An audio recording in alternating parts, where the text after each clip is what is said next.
আজ বানাবো বোয়ালের পাতলা ঝোল আলু আর টমেটো দিয়ে। যদিও বোয়াল মাছটা একটু রিচ করে রান্না করলেই ভালো লাগে, এটা শীতকালেই ভালো লাগে, যদিও এত গরম পড়ে গেছে, তাই জন্য বোয়াল মাছটাকে আমি এইভাবেই রান্না করলাম কম তেল মশলাতে।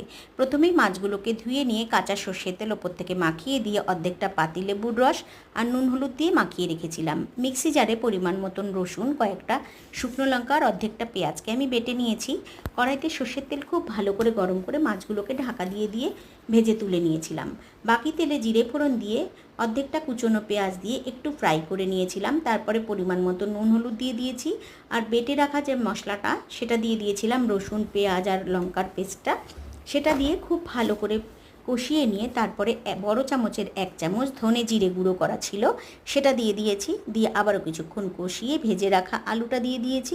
দিয়ে আবারও কষিয়ে নিয়ে পরিমাণ মতন জল দিয়ে দিয়েছিলাম। ঝোলটা খুব ভালো করে ফুটে উঠলে মাছগুলোকে দিয়ে দেবো। দেখুন ঝোলটা কিন্তু খুব পাতলা হয়েছে। মাছগুলোকে দিয়ে আবারও কিছুক্ষণ ফুটিয়ে নেওয়ার পরে 2 টুকরো টমেটো দিয়ে দিয়েছিলাম। দিয়ে আবার একটু ফুটিয়ে নিয়ে গোটা গরম মশলা শিলপাটাতে বেটে নিয়ে অল্প করে গরম মশলা ওপর থেকে ছড়িয়ে দিয়ে ভালো করে আবারও ফুটিয়ে নিয়ে নামিয়ে নিয়েছি এই গরমে পাতলা বোয়ালের ঝোল।